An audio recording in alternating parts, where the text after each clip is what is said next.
அஸ்ஸலாமு அலைக்கும் வரஹ்மத்துல்லாஹி வபரகாத்துஹு. குர்பானியுடைய சில மசாயில் சட்டங்கள். ஒரு குடும்பத்திற்கு ஒரு ஆடு போதுமென்ற தவறான ஒரு சிந்தனை மக்களிடத்தில் பரவி உள்ளது. ஜகாத் யாருக்கெல்லாம் கடமையோ அவர்கள் ஒவ்வொரு வருடமும் குர்பானி கொடுப்பது கடமை.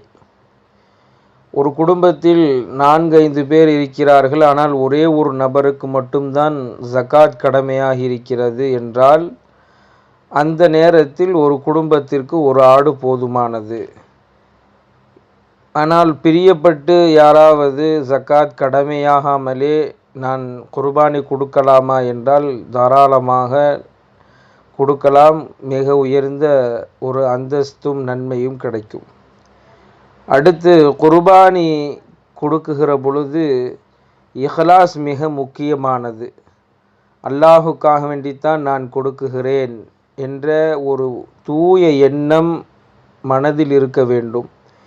ஏனென்றால் நாம் கொடுக்கும் அந்த குர்பானியுடைய பிராணியுடைய இறைச்சியோ அல்லது இரத்தமோ அல்லாஹ்விடத்தில் சென்றடைவதில்லை. மாறாக இறையச்சம்தான் அல்லாஹ்விடத்தில் சென்றடைகிறது. எனவே உள்ள தூய்மையோடு குர்பானியுடைய கடமையை நிறைவேற்ற வேண்டும்.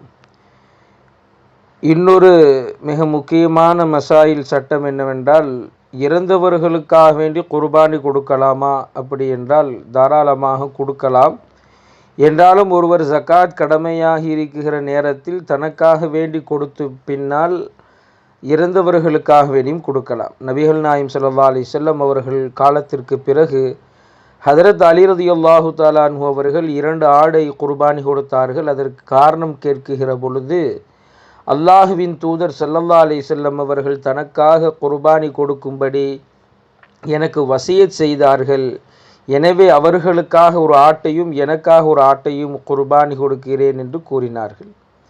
குர்பானி கொடுக்கக்கூடிய மிக சிறந்த ஒரு நாள் என்று சொன்னால் துல்ஹஜ் மாதத்துடைய 10வது பிறை.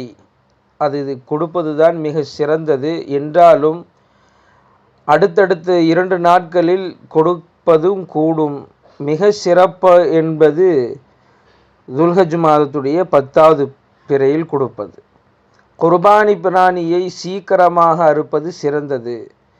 எந்தளவுக்கு என்றால், குத்துபா முடிந்து மிம்பரிலிருந்து கீழே இறங்கியவுடன் நபி ஸல்லல்லாஹு அலைஹி வஸல்லம் அவர்கள் குர்பானி கொடுத்துள்ளார்கள்.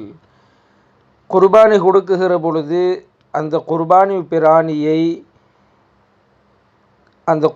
பிராணிக்கு முன்னால் கத்தியை தீட்டுவது மிகப்பெரிய தவறாகும். அதனை பலமுறை சாகடிப்பதற்கு சமம்.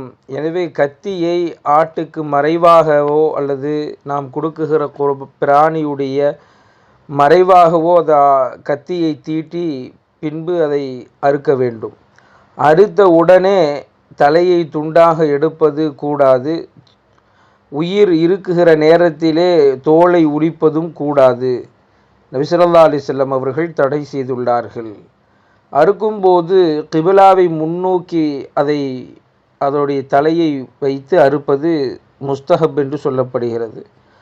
அறுக்க தெரிந்தால் முடிந்தவரை யார் குர்பானி கொடுக்கிறாரோ அவரே நிய்யத் செய்து அதை கொடுக்க வேண்டும். அறுக்க தெரியாது அல்லது ஏதாவது ஒரு தயக்கம் பதட்டம் என்றால் நிய்யத் செய்துவிட்டு யாருக்கு தெரியுமோ அவர் அந்த குர்பானி பிராணியை அறுக்க வேண்டும். பிஸ்மில்லா சொல்லி அந்த குர்பானியுடைய பிராணியை அறுக்க வேண்டும். குர்ஆனுடைய சில வசனங்கள் உண்டு. அரபியுடைய வாசகம் என்னவென்றால், கத்தல அப்படி என்றால் கொலை செய்வது, வெட்டுவது என்று அர்த்தம். ரபஹ என்றால் அறுப்பது என்று அர்த்தம். அல்லாஹ் ரப்புல் ஆலமீன் ஹலாலான பிராணிகளை பற்றி அல்லாஹ் பேசுகிற பொழுது தபஹ என்ற வார்த்தையை அல்லாஹ் சொல்லுவான். இதை அமெரிக்காவுடைய மிகப்பெரிய ஒரு நிறுவனம் ஆய்வு செய்தது. அதில் மிக கடைசியாக முடிவு செய்தார்கள், குர்ஆனிலே வருகிற 2 வார்த்தை கத்தல வெட்டுவது, கொலை செய்வது, தபஹ அறுப்பது என்று வருகிறதே. ஆய்வு செய்கிற ஆய்வுடைய முடிவில் தபஹ என்று வருகின்ற அந்த வார்த்தையை வைத்து ஆய்வு செய்தார்கள். அறுக்கிற பிராணியுடைய அந்த உடலிலிருந்து முழுமையாக இரத்தங்கள் இரத்தத்துடைய கழிவு வெளியாகி விடுகிறது, இறைச்சி சுத்தமாக இருக்கும். எனவே அதை பயன்படுத்துகிற போது எந்த விதமான பின்விளைவுகளோ நோயோ ஏற்படாது. மாறாக வெட்டுகிற பொழுது அந்த பிராணி வெட்டுவதற்கு முன்பதாகவே இரத்தம் உறைந்து இறந்து விடுகிறது.